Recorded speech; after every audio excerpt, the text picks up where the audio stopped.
तो शुभेंदु अधिकारी ने 12 दिन के अंदर जो बड़े 12 फैसले लिए हैं उस पर हमने एक रिपोर्ट आपके सामने रख दी है। तमाम मेहमान हमारे साथ जुड़ चुके हैं। टीएमसी से मानव जायसवाल हमारे साथ है। मानव जी, मैं तो ढूंढ रही थी, आज फलता में चुनाव है, रीपोलिंग हो रही है, जहांगीर खान कहाँ है? वो तो पुष्पा थे ना, झुकेंगे नहीं, ये उन्होंने वादा किया था, कहाँ है? मीनाक्षी जी, बहुत बहुत नमस्कार है आपको और आपके माध्यम से पूरे देश को भी। और मैं काफी देर सुन रहा था, वंदे मातरम की बात हो रही थी, तो बंकिम दा बोल के जब आप किसी को संबोधित करते हैं जिन्होंने वंदे मातरम का गायन लिखा था, और नेशनल सॉन्ग और नेशनल एंथम में जब आप डिफरेंस नहीं पकड़ पाते हैं, जो हमारे देश के मंत्री लोग ऐसे बोलते हैं, तो इसमें चिंतन होना चाहिए। और कितने राज्यों में वंदे मातरम कंपलसरी है और कितने राज्यों में भाजपा की सरकार है? ये जो थिएट्रिक्स, ये जो ऑप्टिक्स जो दिखाना है पूरे देश को, ये दिखाते रहिए। जिस तरीके से इलेक्शन हुआ है पिछले 10 दिन पहले, जिस तरीके से काउंटिंग हुई है, जिस तरीके से पूरे देश को सीसीटीवी फुटेज मिल गया है कि भैया इलेक्शन के सारे काउंटिंग के सीसीटीवी फुटेज हैं, जिस तरीके से जो परम धर्म एक गद्दी का होता है कि हर नागरिक को बचाना, हर हिंदू हो चाहे मुसलमान हो, उसको बचाना, तो एक मुख्यमंत्री के जबान से आता है सबका साथ सबका विकास नहीं, हम उनके साथ जो हम मेरे साथ। अभी कुछ दिन पहले शेखर सुमन जी का एक तो वीडियो आया है, बहुत वायरल है। उन्होंने दिखाया एक सड़क, भाई जिन्होंने भाजपा को वोट दिया उनके सड़क चकाचक, जिन्होंने नहीं दिया उनके सड़क में गड्ढा। भाई 70% लोग देश में भारत में भाजपा को वोट नहीं दे रहे हैं, 70% लोग। तो क्या उनको तो आप दरकिनार कर दीजिए। और देखिए, जहां तक बात आपने करी आज फालता में, ये किस तरीके से जहांगीर ने अपना नामांकन वापस लिया, जिस तरह के इलेक्शन में नहीं लड़ा, वो उसकी व्यक्तिगत सोच है। लेकिन हमें दुख है कि हमारा जो प्रतिनिधित्व होना चाहिए वहां पे हमें पर्याप्त समय नहीं मिला। तो ये जो षड्यंत्र है ये दिख रहा है, उसकी कमजोरियां दिख रही हैं, तो जहांगीर खान है। अच्छा, लेकिन जहां तक टीएमसी की बात है, अगर हमको पर्याप्त समय मिला होता तो हमारा कोई ना कोई कैंडिडेट वहां रहता और हम जीतते। ठीक सर। अब आपने थिएट्रिक्स की बात की, अब एक थिएट्रिक्स मैं आपके सामने रखती हूँ कि कैसे थिएट्रिक्स होती है। अभिषेक बैनर्जी को तो आप जानते ही हैं और उनका डायमंड हार्बर मॉडल का दावा भी आप जानते हैं, तो फिर एक थिएट्रिक्स में उनकी आपके सामने रखती हूँ। एक और बयान है, वो भी बड़ा वायरल है। अभी आप शेखर सुमन की बात कर रहे थे ना, अब देखिए जरा अभिषेक बैनर्जी का ये वायरल बयान। रीपोलिंग से पहले क्या कह रहे थे? 4 मई को नतीजे आने से पहले अभिषेक बैनर्जी क्या कह रहे थे कि शमशान घाट जो है वो इलेक्ट्रिक बनाने का मांग यहाँ पे की गई है क्योंकि हार्ट अटैक आने वाला है बहुत लोगों को। सुने जरा, ये भी थिएट्रिक्स अभिषेक बैनर्जी की, सुनाए जरा। যারা আমাদের ব্যঙ্গ বিদ্রুপ করেছে না, এই ডায়মন্ড হারবারে বিজেপির প্রার্থী আর এখানকার বিজেপির প্রার্থী ঘাড় ধরে নিয়ে গিয়ে ডায়মন্ড হারবারে মাছের বাজারে বসিয়ে মাছ কাটাবো, মাছ বিক্রি করাবো। এখানে জাহাঙ্গীর আমাকে আস্তে আস্তে বলেছে, দাদা সব দিয়েছো, একটা বৈদ্যুতিক চুল্লি করে দিতে হবে। আমি ভাবলাম 4 তারিখ ফল বেরোনোর পর কিছু লোক তো হার্ট অ্যাটাক করবে, তাদের সৎকারটাও ভালো করে করা আমাদের উচিত। করে দেবো, আমি কথা দিয়ে যাচ্ছি, লড়াই করে যত দ্রুত সম্ভব বৈদ্যুতিক চুল্লি হবে এখানে। मानव जी, सरेंडर क्यों कर दिया? फिर मेरा सवाल आपसे ये है, किसने सरेंडर किया है? कहाँ है आपका उम्मीदवार? जहांगीर खान कहाँ है? हार्ट अटैक का दावा कर रहे थे ना टीएमसी सर। मैडम 150 के ऊपर कार्यकर्ताओं को आपने अरेस्ट करा, महिलाओं को आपने उनके साथ बदसलूकी करी, वहां के लोगों ने घर घर जाके महिलाओं को धमकाया, लेकिन आपको दिखेगा नहीं। क्या ये अभी आज जो एनआरसी है या जितने भी लोग हैं, जितने भी एनसीआरबी डेटा है, वो बंगाल में नहीं है। महिला सुरक्षा जो जिसके लिए बातें करते हो बंगाल में नहीं है। अच्छा, आप ये कह रहे हैं कि आपके कार्यकर्ताओं को, ठीक है सर, आपकी बात आ गई। अवराज जैन जी, अवराज सेन जी, मानव जायसवाल जी का कहना यह है कि आपने टीएमसी के कार्यकर्ताओं को गिरफ्तार करवा लिया, आपने टीएमसी के दफ्तरों पर बुलडोजर चलवा दिया और फालता का चुनाव आपने पहले से ही वन साइडेड करवा दिया, इसलिए जहांगीर खान चुनाव नहीं लड़ रहे हैं। मीनाक्षी जी, देखिए फॉल्टा में रिपोल, अच्छा ठीक है वो बोल दिया, अभी सुनिए मेरी बात। फॉल्टा में रिपोल हो क्यों रहा है? क्योंकि पहली बार जो पोलिंग हो रहा था तब ईवीएम में इन लोगों ने टेप लगा दिया, भाजपा के जो उम्मीदवार थे उनके बाजू वाले स्विच पे आतुर लगा दिया, ताकि कोई अगर भाजपा को वोट कर रहा है तो वो ये आइडेंटिफाई कर ले और उसको धमकाए मारे, इस कारण वो आप पे रिकॉल हो रहा है। ये नहीं बताएंगे एक्चुअली यहाँ पे मांजरा क्या हुआ है। डायमंड हार्बर मॉडल पूरा फेल कर चुका है। जब से सरकार बदली है, टीएमसी के जो गुंडे थे, जो एंटी सोशल थे, जो मवाली थे, उनके ऊपर कार्रवाई हो रहा है, वो अरेस्ट हो रहे हैं। हाँ, वो अरेस्ट होंगे क्योंकि इतने दिनों तक उन्होंने तोलाबाजी किया था, उन्होंने कटमनी लिया था, लोगों को डरा था, धमकाया था, उनके ऊपर केस रजिस्टर किए गए थे पहले, उन केसेस पे कार्रवाई हो रहा है। जब तक टीएमसी सरकार में थी उस केसेस पे कोई कार्रवाई नहीं हो रही, अब कार्रवाई हो रहा है, इसलिए उनके काउंसिलर भी अरेस्ट हो रहे हैं। अभी उनका तो प्रॉब्लम आएगा, जरूर प्रॉब्लम आएगा। और इनका थोड़ा जो असली रूप है, मैं उनके बारे में कुछ कहना चाहता हूँ। अगस्त 2025 का पीआईबी का डॉक्यूमेंट लेके मैं बैठा हूं। पीआईबी ने प्रेस रिलीज करके बोला था बॉर्डर फेंसिंग के लिए जो जगह देना था, उसका जो पैसा था वो भी टीएमसी सरकार केंद्र से लेके बैठी थी। फिर भी ममता बनर्जी बोल रही थी कि हम बॉर्डर फेंसिंग के लिए जगह नहीं देंगे, नहीं देंगे, नहीं देंगे। क्यों नहीं देंगे? उमर फारूक नाम का एक आदमी पकड़ा गया दूसरे एक राज्य के एसटीएफ के हाथों। क्यों? क्योंकि वो एक जंगी है, वो एक टेररिस्ट है। और उसके बाद हमें पता चलता है कि इसी उमर फारूक के मां बोल रहे हैं, अरे मेरा बेटा तो टीएमसी करता है। मतलब जो टीएमसी करता है वही टेररिस्ट का काम भी करता है। ये है टीएमसी का असली चित्र, असली मॉडल। और उसके बाद आप देख लीजिए 10,000 खारिजी मदरसा, जिन खारिजी मदरसों के बारे में हमारे देश के एनआईए ने बताया है कि वहां पे टेररिस्ट पैदा किए जाते हैं, टेररिस्ट बनाए जाते हैं, वैसे 10,000 खारिजी मदरसा को टीएमसी के सरकार ने स्कॉलरशिप दिया था, टैब दिया था, साइकिल दिया था, अनुमोदन दिया था। क्यों दिया था?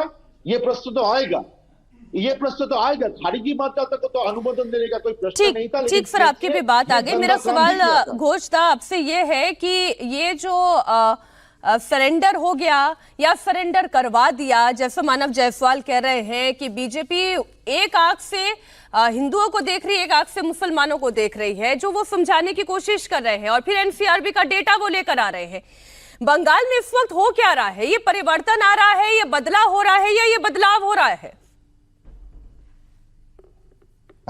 देखिए मीनाक्षी जी, पहले ही तो मैं मानव भाई के आदर करते हुए एक बात बोलूंगा। उन्होंने बंकिम चंद्र चट्टोपाध्याय को जब बंकिम दा बोला गया उसके जिक्र कर रहे थे, लेकिन मानव दा क्या ये भूल गए थे कि उनके जो लीडर है ममता बनर्जी, उन्होंने बोला था काजी नजरुल इस्लाम ने महाभारत लिखे है। उन्होंने भूल गया है उनके नेता अभिषेक बनर्जी बोला था मातंगिनी हाजरा ने वर्ण परिचय, जहां से हम अ क ख लिखते हैं सीखते हैं, वो लिखा था। उन्होंने शायद भूल गया है ममता बनर्जी के बयान था राकेश रोशन जी चांद पे गए थे। तो ये सारे बंकिम दा वाले बयान जो है ना, इन लोगों के मुंह में शोभा नहीं देता है। ये लोग अभी विरोधी आसन में बैठा है, लेकिन सत्ता का इनका जो गर्व था, अहंकार था, वो अभी तक ये लोग भूला नहीं, इसलिए उल्टा सीधा बात करके गुमराह कर रहे। आप बात कर रहे हैं कि यहाँ पर एक आंखों से मुस्लिम को देखा जाने का और एक आंखों से हिंदू को देखा जाने का। अच्छा एक चीज बताइए, तो आपके यहाँ पर अगर वोटिंग एनालिसिस होता है, हर बूथ का एनालिसिस होता है, तो यहाँ पर आपको दिखाई मिलेगा कि वेस्ट बंगाल में 2026 का जो चुनाव हुआ वहां पर कितना बड़ा एंटी इनकम्बेंसी था इस ममता गवर्नमेंट के अगेंस्ट। वहां पर आप देखो तो पूरा उसका सुपरा साफ हो गया। लेकिन अगर आप मुस्लिम बूथ में देखो, वहां पर आपको दिखने को मिलेगा भाजपा को 5, 10, 15, 20 ऐसे वोट मिला है।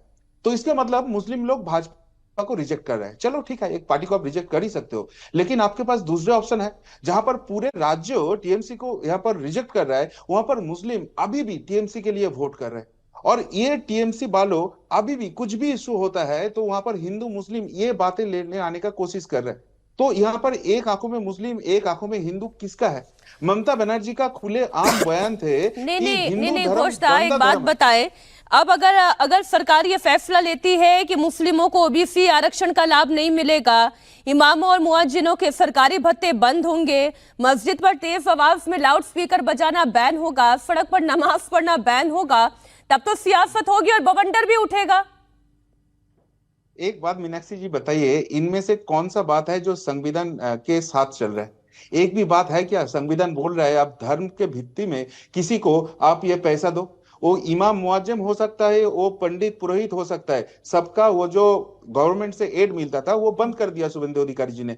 उसके बदले में उन्होंने स्वामी विवेकानंद जी के नाम में एक स्कॉलरशिप चालू नहीं किया, उसका रिवाइवल किया, जो पहले वेस्ट बंगाल में हुआ करते थे, जिसको बंद करके ममता बनर्जी ये मुस्लिम वोट खरीदने के पॉलिटिक्स के लिए इमाम मुअज्जिम का भाता चालू किया था। तो अभी सारे स्टूडेंट, वो हिंदू हो या मुस्लिम हो, ठीक। वो टीएमसी हो या भाजपा हो, डजंट मैटर, अगर वो गरीब कैटेगरी से आते हैं, उसका मेधा है, तो गवर्नमेंट उसको स्वामी विवेकानंद जी के नाम से एक स्कॉलरशिप देंगे, जिसके साथ वो अच्छे से पढ़ाई कर सकता है। ये सही स्टेप है या गलत स्टेप है? मैं इस पे मोहम्मद नफीस अंसारी हमारे साथ जुड़े हुए हैं, उन्हीं की राय ले लेती हूँ। अंसारी जी बताइए ना, क्या परेशानी है फिर? जो हो रहा है वो कानून के नजरिए से ठीक हो रहा है, तो क्या गलत हो रहा है? आपकी आवाज अनम्यूट करें पहले, इन्हें बोले ना आवाज अनम्यूट करें पहले। मैं आपको सुन नहीं पा रही हूं अंसारी जी, आप अनम्यूट करें, आप लगातार बोलते चले जा रहे हैं। क्या आपको मेरी आवाज आ रही है? हाँ जी आ रही, अब आप बोले। ओके। देखिए, देश कोई धार्मिक ग्रंथ से नहीं चलेगा, देश संविधान से चलेगा। आपने अपने शो के शुरू में कहा कि नमाज बंद कर दी गई रोड में, अजान बंद कर दी गई, मुसलमानों को बांग्लादेश भेजा जाएगा, गौवंश हत्या बंद होगी। ये झूठ है। सरकार ने कानून बनाया, लाउड स्पीकर पर चाहे जहां भी लगे आपको साउंड कम करना पड़ेगा, हमने वेलकम किया। सरकार ने सड़कों पर धार्मिक गतिविधि का कानून बनाया है, खाली नमाज पर कानून नहीं बनाया। पूजा भी बंद, नमाज भी बंद, हमने उसका भी स्वागत किया। सरकार ने बांग्लादेशी घुसपैठियों को भगाने की बात की है, मुसलमानों की बात नहीं की, हमने इसका भी स्वागत किया। अब बात है गौ हत्या की। इस सरकार ने पश्चिम बंगाल में रहने वाले करोड़ों हिंदुओं का दिल दुखाया, क्योंकि गौ माता का जो कॉन्सेप्ट है उसको सरकार ने खत्म कर दिया है। सरकार कहती है कि 14 साल से अगर ऊपर कोई गाय है तो आप उसकी हत्या कर सकते हैं, कुर्बानी कर सकते हैं। 14 साल से नीचे रहेगी तो नहीं कर सकते हैं। मैडम, गौ माता इस गौ माता, चाहे वो 2 साल की हो चाहे 15 साल की हो। और इस कानून की वजह से मुसलमानों ने गाय खरीदना बंद कर दिया, और जितने दास कम्युनिटी है, घोष कम्युनिटी, आज वो रो रहे हैं। 5-5 लाख लोन उठाकर वो गाय पालते हैं, अब गाय को खिलाने का पैसा नहीं, और जो गाय वो 1 लाख 2 लाख की बेचना चाहते हैं वो कटैया में देंगे, जिनमें उनको 10,000 15,000 रुपए मिलेगा। तो सरकार ने मुसलमानों के नाक में दम नहीं किया है, इस बीजेपी सरकार ने हिंदुओं के नाक में दम किया है, और इस पर मेरी आपत्ति, आपको किसी के नाक में दम नहीं करना चाहिए। अब बात करते हैं संवैधानिक तरीके से। पश्चिम बंगाल में जो भी कानून संविधान के दायरे में आएगा हम उसको मानेंगे। मैडम देखिए, हमारा देश का संविधान आर्टिकल 21 कहता है पर्सनल लिबर्टी के बारे में, आर्टिकल 25 कहता है फ्रीडम ऑफ रिलीजन के बारे में। सरकार कह रही है कि हमें देशभक्ति का सबूत दो, मदरसे में वंदे मातरम पढ़ो, स्कूल में पढ़ो। मैडम, वंदे मातरम का हम मुस्लिम समाज विरोध नहीं करते हैं, आपको पढ़ना आप पढ़िए, हम शांति से सुनने को तैयार है, लेकिन आप मेरा राइट नहीं छीन सकते ना, मेरी पर्सनल लिबर्टी आप नहीं छीन सकते हैं। आप अगर मुझसे कहेंगे कि सरकार कौन होता है मुझसे देशभक्ति का प्रमाण मांगने वाला, वंदे मातरम मुझे पूरा याद है, वंदे मातरम, सुजलम सुफलम मलयज शीतलम सस्य श्यामलम मातरम मुझे याद है, लेकिन मैं सरकार को पढ़ के क्यों सुनाऊं? कौन सरकार? सरकार का काम है स्कूल, कॉलेज, अस्पताल बनाना। राष्ट्र प्रेम और राष्ट्र भक्ति में मैडम फर्क है। हम मुस्लिम समाज राष्ट्र से मोहब्बत करते हैं, भक्ति नहीं करते हैं। एग्जाम्पल के तौर पर हम अपनी माँ की प्रेम करते हैं, अपनी माँ से उनका सम्मान करते हैं, बुढ़ापा का सहारा बनते हैं, और अपनी माँ से ज्यादा मोहब्बत इस देश से करते हैं। जब मुस्लिम समाज अपनी माँ की भक्ति नहीं करता तो देश की भक्ति कहां से करेगा? आप ये कह रहे हैं, मैं आपकी बात समझ में आ गई। पहली बात जो आपने गौवंश को लेकर कही, उस पर जरा बीजेपी से हम जवाब ले लेते हैं। सेन साहब बताइए ना, ये अब आप इस पर जवाब दीजिए कि गौवंश की उम्र से, उनके विकलांग होने से, इससे कोई कानून थोड़ी ना निर्धारित होता है। वो 2 साल की हो, 14 साल की हो, माता है। देखिए, यही प्रॉब्लम है एआईएमआईएम के प्रवक्ता का। काफी कानून के बारे में बोल लिया, लेकिन उनको ये पता नहीं है कि ये कानून भाजपा ने नहीं बनाया है। ये कानून 1950 साल का कानून है, जो कि था पहले से। हमने नया कुछ नहीं किया है, वो लागू करने के लिए बोला है, और जो भी कानून में लिखा है वही लागू होगा। कानून में ये लिखा है। अरे भाई ठीक है, तो आप रुकिए जरा। अरे सुनिए अंसारी जी, अच्छी बहस चल रही है, होने दीजिए, जवाब लेने दीजिए। तो अगर 1950 का कानून है सर, तो इसको चेंज कर दीजिए, अब तो बीजेपी की सरकार है। देखिए, अभी जो चेंज करना होगा वो सरकार करेगी, लेकिन अभी के लिए कानून सिर्फ लागू करने के लिए बोला है, इसके अलावा और कुछ नहीं बोला है। और आजान का भी जो है ना, हमने बोला है कि लाउड स्पीकर आप मंदिर से भी नहीं चला सकते उतनी तेज, और मस्जिद से भी नहीं चला सकते। आप जो उनकी निर्धारित लेवल है उस निर्धारित लेवल पे माइक चलाइए, तो उसमें कोई दिक्कत नहीं है। और रास्ते जो है, रास्तों को ब्लॉक करके आप आजान नहीं दे सकते, आप नमाज नहीं पढ़ सकते, रास्ते ट्रैफिक के लिए है। ये भी एकदम सही कानून के मुताबिक चल रहा है। और वंदे मातरम मस्जिदों, जो मदरसाओं में जो बोला जाएगा, इसके बारे में इनका जो आपत्ति है, मैं ये क्लियर कर देता हूँ। ये जो मदरसे है, इनको सरकार से अनुमोदन मिलता है, आप सरकार से तो एड लेते हो, और जब सरकार आपको बोलती है कि वंदे मातरम मैंडेटरी किया जाएगा, तब आपको प्रॉब्लम है। क्यों वंदे मातरम से आपका क्या प्रॉब्लम है? क्या प्रॉब्लम है वंदे मातरम से? बोलने में क्या दिक्कत है? ठीक है, मानव जायसवाल इस पर रिस्पॉन्ड करना चाहते हैं। वंदे मातरम अगर मदरसों में अनिवार्य कर दिया गया, अगर स्कूल में अनिवार्य कर दिया गया, तो राष्ट्रगीत है, राष्ट्र के प्रति प्रेम को दर्शाने का एक तरीका है। आज जब शपथ ग्रहण समारोह हुआ, पश्चिम बंगाल का हुआ चाहे तमिलनाडु का हुआ, वहां पर राष्ट्रगीत भी गाया गया, राष्ट्रगान भी गाया गया। क्या समस्या है इसमें? मैडम समस्या क्या है पता है? भाजपा आपके आइडियोलॉजी, आपके आइडियाज, आपके सोच के ऊपर कंट्रोल करना चाहती है। ये मेरा भारत नहीं है जो भाजपा चाहती है।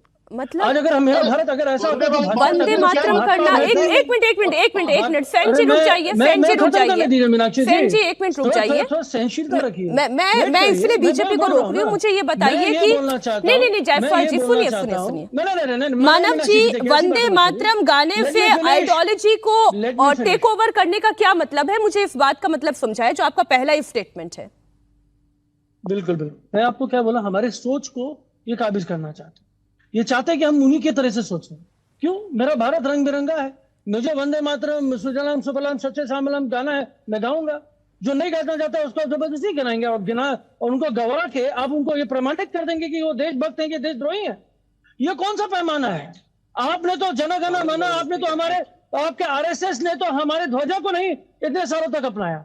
आप कौन है जी? आप कहां थे हमारे आजादी के समय में? आप क्या कर रहे थे? अगर कांग्रेस देश का बंटवारा कर रही थी तो आप कौन सा देश को जोड़ने का काम किया आपने? आपके पूर्वजों ने किस देश के किस प्रांत को और कहां थे 1947 में? बोले तो ये बात ये ना करें। सुनिए, आज भी मैं आपके सामने मीनाक्षी जी बोल रहा हूं, जहां ये बोलते हैं ना विवेकानंद हमारा जो स्कॉलरशिप प्रोग्राम, अरे भैया 2006 में बना था, 2016 से चल भी रहा था। आपने कुछ नया थोड़ी ना किया है, हम तो दे ही रहे हैं। ठीक, इसमें आपकी बात आ गई घोष साहब, अब आप इसमें इंटरवीन कर सकते हैं। वो कह रहे हैं कि क्या केवल वंदे मातरम गा लेने भर से ही राष्ट्रभक्ति साबित होगी? वंदे मातरम जो नहीं गाना चाहता है, जो मदरसों में उसे नहीं बजाना चाहता है, उनके ऊपर ये थोपा क्यों जा रहा है? देखिए, यहाँ पर टीएमसी वालों करे तो वो सही है, बाकी कोई कुछ करे तो वो गलत है। मानव जी के यही मानना है। ये टीएमसी गवर्नमेंट जब था, ममता बनर्जी जब यहाँ पर सीएम थी, तो तब वहां पर तो उन्होंने लगा दिया था कि बांग्लार माटी बांग्लार जल, ये तो राज्य संगीत होगा, सारे प्रोग्राम के पहले ये गाना चाहिए। तो उसके बदले में अगर ये गवर्नमेंट बोलता है वंदे मातरम गाना चाहिए, तो उसमें गलत क्या है? गलत एक लाइन में है, मैं आपको बोल देता हूँ। वंदे मातरम का अगर आप करते हो तो बीच में आते हो तो आपको एक लाइन मिलता है, बाहुते तुमी माँ शक्ति, हृदय तुमी माँ भक्ति, तुम्हारी प्रतिमा गोरी मंदिरे मंदिरे। ये जो मंदिरे मंदिरे टर्म्स हो गया है ना, ये वाला आते हैं तो इन लोगों को लगता है कि इनका मुस्लिम वोट को बहुत चोट पहुंचेगा, इसलिए ये लोग वंदे मातरम का अपोज कर रहे हैं। यहाँ पर काजी मासूम अख्तर नाम के एक राष्ट्रवादी मुस्लिम है, टीचर है, पद्मश्री अवार्ड मिला है उनको अपने स्कूल में, अपने मदरसा में जब वो जनगण मन वहां पर गाना गाने के लिए बोला था, उनको अटैक किया गया था ये टीएमसी गुंडे से, उनको चोट आया था सिर पे। ये जब हमारा नरेंद्र मोदी जी यूएई में जाते हैं तब वहां पर मुस्लिम उनको वंदे मातरम गा के स्वागत करते हैं, लेकिन टीएमसी वालों को सारे प्रॉब्लम है ये वंदे मातरम लेके, क्योंकि वहां पर वो मंदिरे मंदिरे ये वाला शब्द है जो उनके मुस्लिम वोट बैंक को चोट पहुंचेगा। इसलिए हमेशा मुस्लिम और हिंदू का राजनीति करने वाले, उनको स्प्लिट करके अपना राजनीतिक फायदा लेने वाले टीएमसी का अभी भी। अब मेरा अंसारी जी सवाल आपसे ये है, मेरा आपसे सवाल ये है कि लक्षणा में भी कुछ बात कही जाती है, और जब बात मंदिरे मंदिरे की हो रही है, राष्ट्र की हो रही है, प्रेम की हो रही है, तो ये देश को एक सूत्र में बांधने की भी हो रही है। इसका मतलब ये नहीं है कि आप आरती की थाली लेकर मंदिर में पहुंच जाएं और फिर आप दुर्गा माता की आराधना करने लगे। ये राष्ट्र के प्रति अपनी एकता, उस अखंडता को बताने का तरीका है। इससे आपत्ति क्यों है, मुझे समझ में नहीं आता। मैडम, वंदे मातरम को लेकर मैं ईमान नेता मोहम्मद रफी अंसारी कहता हूं, हमें इससे कोई आपत्ति नहीं है। वंदे मातरम से खूबसूरत गाना इस देश में नहीं है। हमें आपत्ति फोर्सली लागू करने से है, आपत्ति सुप्रीम कोर्ट के ऑर्डर को वायलेशन करने में है। क्योंकि ये सरकार हमसे देशभक्ति का सबूत मांग रही है और हम सरकार के गुलाम नहीं हैं, और ना 140 करोड़ जनता सरकार के गुलाम है। मैडम सर रुकिए। अरे आपके पास तो मेरे सवाल का जवाब नहीं है। दो माता को कटवा रहे हैं, चुपिए भाई। मुझे बोलने दीजिए। मैडम इनको साइलेंस कीजिए। ये गौ माता को कटवा रहे पश्चिम बंगाल में, ये क्या बात करेंगे? अरे वंदे मातरम पर सुनिए। मैं हुमायूं कबीर का एक बयान सुना देती हूँ आप लोगों को, और ये कितना खतरनाक बयान है। मैं एक बयान आप लोगों को सुना देती हूँ। ये गौवंश को ही लेकर दिया गया बयान है। हुमायूं कबीर जहां डंके की चोट पर शुभेंदु अधिकारी पूरी सरकार को ये चैलेंज कर रहे हैं, वो ये कह रहे हैं कि कुर्बानी तो होगी, बलि तो दी जाएगी। आप सुने उनका ये बयान। तो 14 साल से पहले से गाय का कुर्बानी हो रहा है। इतना सारे 37% मुसलमान गाय का गोश्त खाते हैं। बंद करना चाहिए तो पहले लेटर हाउस को बंद कैंसिल करना चाहिए। वो जो लाइसेंस दे के रखा गाय काटने के लिए, इंडिया गवर्नमेंट गाय भैंस का गोश्त इंपोर्ट कर रहा है। तो क्या सिद्दीकी क्या बोल रहा है, उनका कोई जवाब देने का मुझे जरूरत नहीं है। तो उनको बात सुन के कोई बंद करेगी? हजार करोड़ रेवेन्यू है। बीजेपी सरकार गाय का भैंस का जो गोश्त है, गोश्त को सप्लाई दे के हजार करोड़ रुपया टैक्स ले रहा है, कमा रहा है। तो उनको बात सुन के मैं को बात सुन के ये कैंसिल करेगी? थोड़ी करेगी। दो बातें हैं इसमें, दोनों बात पर अब सेन साहब जवाब दीजिए। पहला तो प्रश्न ही ये है कि एक तो वो जो चैलेंज कर रहे हैं कि कुर्बानी देते आ रहे थे, आगे भी कुर्बानी देंगे। फिर वो जिस टैक्स और रेवेन्यू की बात कर रहे हैं, वो बात भी आपके सामने है। अब दीजिए आप जवाब। देखिए, ये बात एकदम क्लियर है। 1950 साल का ये लॉ है। ये लॉ था, जो पिछले सरकारें थे वो लोग तोषण करते थे। वो लोग इनको लेके ये था कि इनको ये आइन पर लागू नहीं करना। ये पिछले गवर्नमेंट का प्रॉब्लम था। हमारा गवर्नमेंट क्लियर है, एक जो लॉ है वो लागू होना चाहिए। जो भी लॉ में लिखा है वो सबको मानना पड़ेगा। कोई भी हिंदू, कोई भी मुस्लिम लॉ के ऊपर हम नहीं मानेंगे, हम नहीं काटेंगे। अच्छा है, ठीक है, मत काटो, बहुत बढ़िया है। जो भी लॉ में लिखा है वो मानना पड़ेगा। आप लॉ के ऊपर नहीं है, आप लॉ के ऊपर नहीं है। जो भी लिखा है वो मानना पड़ेगा, पर ना मानना पड़ेगा। लॉ के ऊपर आप नहीं है। आप 1950 का आइन है, 1950 का आइन है, ठीक है। आप वो मानो पहले, बाद में हम देखेंगे आइन का क्या करना है। आप उसमें ज्यादा क्या बोल रहे हो, क्या बोल रहे हो? अच्छा, मानना पड़ेगा, जो लॉ है मानना पड़ेगा। नहीं, आप इस तरह से बहस करेंगे तो दर्शकों को कुछ समझ में नहीं आएगा। कोई बात समझ में नहीं आ रही। आप दोनों एक दूसरे के साथ बहस कर रहे हैं। लेकिन सुदोशील घोष जी, मैं एक बार फिर आपके पास इसलिए आ रही हूँ क्योंकि आप बहुत डिसेंटली पूरी बात को रख रहे हैं। ये बताएं, यदि कोई कानून है और उसके अंदर कोई त्रुटि है तो उस कानून को सुधारने का अवसर सरकार के पास है, पहली बात। और दूसरी बात, अगर हुमायूं कबीर खुले में ये चैलेंज दे रहे हैं, माना कि वो विधायक है, माना कि वो लॉ अबाइडेड सिटीजन है, पर चैलेंज तो कर रहे हैं ना सरकार को कि हम तो कुर्बानी दे रहे थे, आज भी हम कुर्बानी देंगे। देखिए, यहाँ पर हुमायूं कबीर के बात को आप लोग इतना सीरियस क्यों ले रहे हैं, मुझे समझ में नहीं आ रहा है। क्योंकि ये हुमायूं कबीर एक बार बोला था कि जब 2024 के लोकसभा चुनाव चल रहे थे, वहां पर हिंदू जो है उसको काट के भागीरथी में वो भसा देंगे। बाद में ये हुमायूं कबीर बोलता है कि ये स्टेटमेंट मेरा था ही नहीं, ममता बनर्जी ने मुझे बोला था ये बोलने के लिए, इसलिए मैंने बोल दिया, मुझे तो हिंदू से बहुत प्रेम है। तो जो इतना काम करता है, एक बात बोलने के बाद ऐसे उल्टा डिगबाजी खा लेता है, तो उसका बात का क्या मतलब निकलेंगे? अभी टीएमसी के कोई बोलने वाला नहीं है, इसलिए हुमायूं कबीर से बोल रहा है। देखिए, दिक्कत ये नहीं है कि ये स्लॉटर हो रहा है कि नहीं हो रहा है, किसी का कुर्बानी हो रहा है कि नहीं हो रहा है। प्रॉब्लम ये है हाइजेनिक का। लास्ट ईयर जब ईद हुआ था, उसके बाद मैंने एक प्रतिवेदन बनाया था जो मतलब ऑलमोस्ट 2 मिलियन व्यू हुआ था। उनका नाम ही मैं दिया था, कोलकाता बन गया रूह अफजा। क्योंकि जब कुर्बानी हुआ था उसके नेक्स्ट दिन आप सड़कों पे देखो तो वहां पर ब्लड शेड है। आप टैप खोलो तो जो म्यूनिसिपैलिटी का पानी आ रहा है उसमें ये ब्लड मिल गया है। मतलब अब जहां पर देखो बस रेड रेड रेड रेड पूरा कोलकाता हो गया है। तो ये कोई हाइजेनिक सेंटर है? ये कोई हाइजेनिक मैटर है? तो इसके जगह में अगर गवर्नमेंट बोल रहा है कि जो लॉ अभी है, हम लोग कभी विधानसभा में बैठा नहीं तो इस लॉ को चेंज करने का बात नहीं, बट जो एग्जिस्टिंग लॉ है उसको हम एस्टेब्लिश करते हैं कि भाई तुम जो सर्टिफाइड स्लॉटर हाउस है वहां पर ही स्लॉटर करो, कोई ओपन प्लेस में ऐसे नहीं कर सकते हो। और कुर्बानी के मतलब आप कहीं भी कुछ भी पशु का बलि दे दो, ये नहीं चलेगा। तो इसमें तो अच्छा है, यहाँ पर तो हाइजीनिक एक बड़ी खबर आ रही है, ये भी पश्चिम बंगाल से जुड़ी हुई बड़ी खबर है। आरजीकर रेप वाजा केस में कलकत्ता हाईकोर्ट का फैसला आया है। हाईकोर्ट ने सीबीआई को एसआईटी बनाने की मंजूरी दी है। रेप मार्डर मामले में आरजीकर अस्पताल की भूमिका की जांच होगी। आरजीकर अस्पताल पर मामले को दबाने के आरोपों की जांच की जाएगी। 25 जून तक एसआईटी को अपनी रिपोर्ट जमा करने का आदेश कोर्ट की तरफ से दिया गया है। सीबीआई के ज्वाइंट डायरेक्टर एसआईटी के अध्यक्ष होंगे। ये बड़ी खबर हम आपको दे रहे हैं। आरजीकर मेडिकल कॉलेज रेप मामले में ये बड़ी खबर है। अस्पताल की भूमिका की जांच होगी और ये लॉन्ग ड्यू है मानव जी, ये लॉन्ग ड्यू है। ये इसलिए लॉन्ग ड्यू है क्योंकि इतना बड़ा कांड हो गया, इतना बड़ा कांड हो गया। और वो तस्वीरें हम नहीं भूल सकते कि जब पीड़िता की मां सड़कों पर प्रदर्शन करने के लिए उतर रही थी, जब मेडिकल कॉलेज के छात्र छात्राएं प्रदर्शन करने के लिए उतर रहे थे, तो कैसे उनके साथ व्यवहार किया गया था। मीनाक्षी जी देखिए, बहुत ही दुखद घटना थी। और देखिए, ये सच्चाई है कि भारत में जिस तरीके से रेप केसेस होते हैं, जहां यूपी ले लीजिए, मध्य प्रदेश, मैं उसकी तुलना नहीं करता। ये बहुत ही घृणात्मक और दुखद था।